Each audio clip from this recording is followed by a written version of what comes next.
اگر گلاب کی فضیلت پڑھنے لگیں تو آپ یہ نہ کہیں کہ میں نے چمیلی کی توہین کر دیا.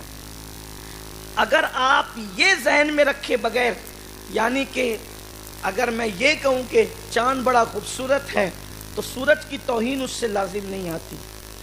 اور اللہ کے ولیوں کا ذکر صاف دل ہو کر سننا چاہیے اور اس کا انکار نہیں کرنا چاہیے. سمجھ میں آئے تو ٹھیک ہے، نہیں سمجھ میں آئے تو چھوڑ دینا چاہیے، انکار نہیں کرنا چاہیے. اس سے قسمت سنورتی. مخدوم صاحب نے اپنے ملفوظات میں فرمایا ہے کہ جب ولیوں کا ذکر ہوتا ہے تو رحمتوں کا نزول ہوتا ہے، دلوں پہ انوار برستے ہیں، قسمتیں سنورتی ہیں، زندگیاں تبدیل ہوتی ہے، دل زندہ ہوتے ہیں، مصیبتیں دور ہوتی ہے، پریشانیاں دور ہوتی ہے. اللہ اکبر.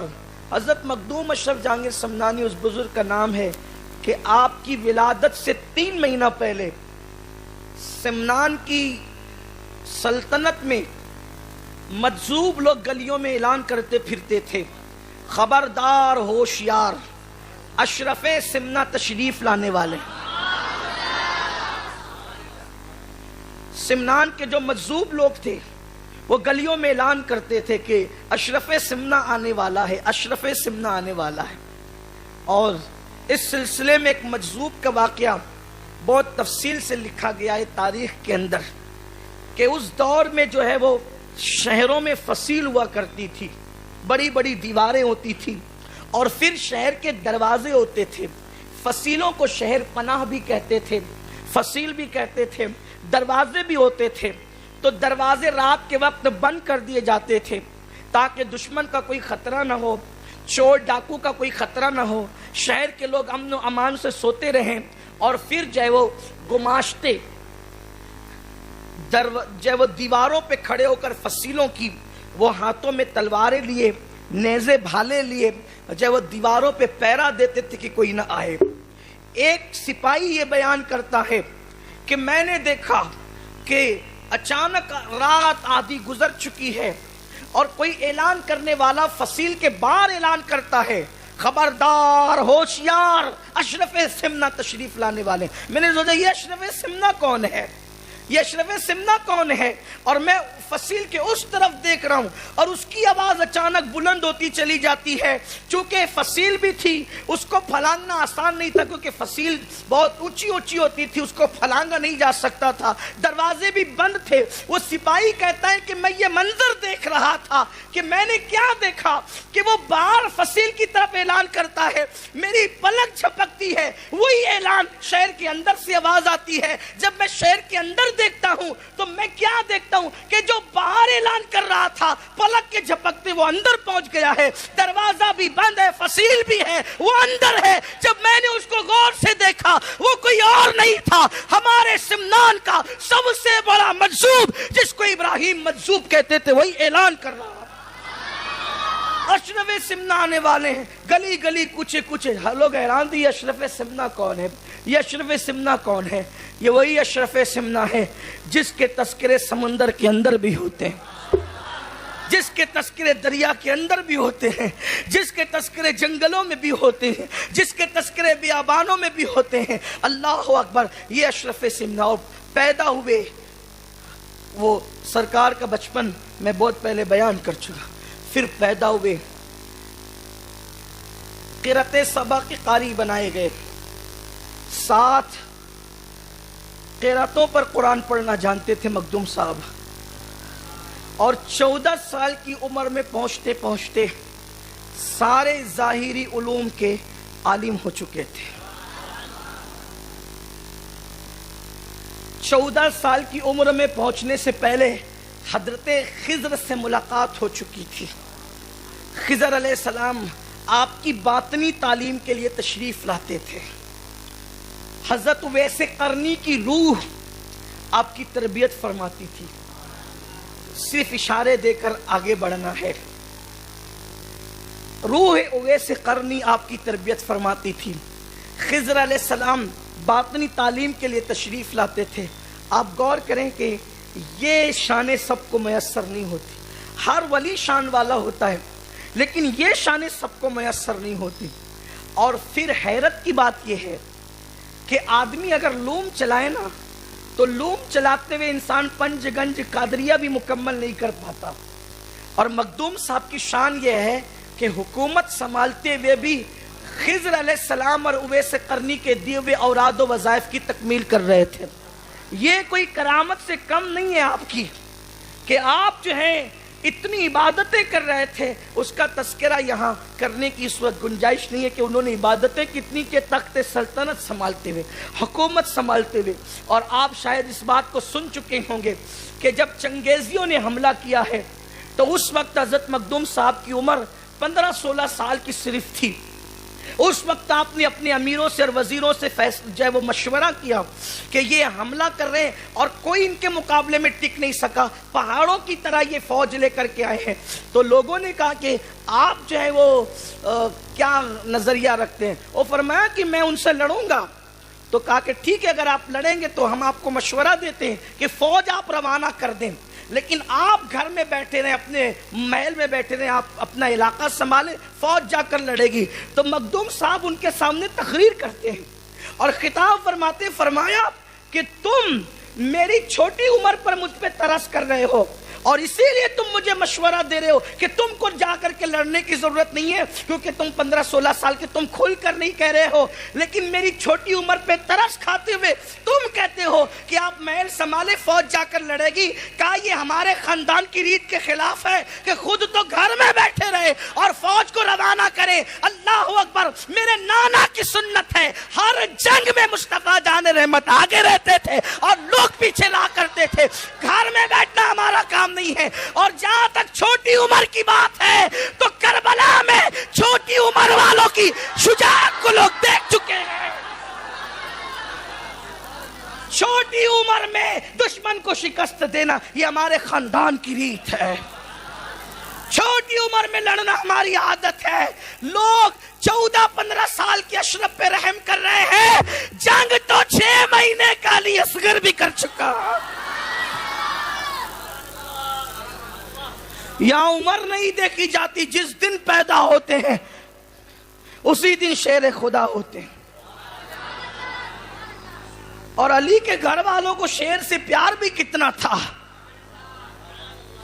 جس کے نام رکھے شیر ہی رکھا. حمزہ کا مطلب بھی شیر، عباس کا مطلب بھی شیر، حیدر کا مطلب بھی شیر. شیر سے کم کوئی ہے ہی نہیں. میں کہتا ہوں اے شیر، یہ تیرے مقدر کی معراج ہے کہ نبی کے خاندان کو تیرا نام پیارا ہو گیا. حمزہ کا مطلب بھی شیر، عباس کا مطلب بھی شیر، علی کا مطلب بھی شیر. اللہ اکبر. حیدر کا مطلب بھی شیر، علی نہیں، حیدر کا مطلب بھی شیر. حیرت ہے، عربی زبان کی وسعت تو دیکھو. ایک شیر کے کتنے نام ہیں، ایک شیر کے کتنے نام ہیں، لیکن فرق اتنا ہی ہے کہ وہ شیر جو شکار کو دیکھ کر گھورتا ہے اس کو عباس کہتے ہیں، یعنی گرانے والا شیر. وہ گراتا ہے دیکھ کر، اس کو عباس کہتے ہیں. اور جو جھپٹ کر پھاڑ دیتا ہے اس کو حیدر کہتے ہیں. اور وہ بھی حیدر کا نام حیدر نہیں، حیدر کرار رکھا ہے.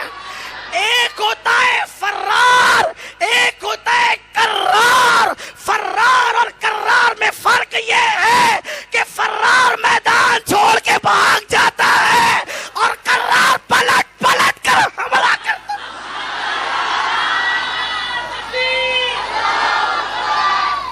اسی لیے مولا علی جنگوں میں کہتے تھے میری ماں نے میرا نام حیدر کرار رکھا.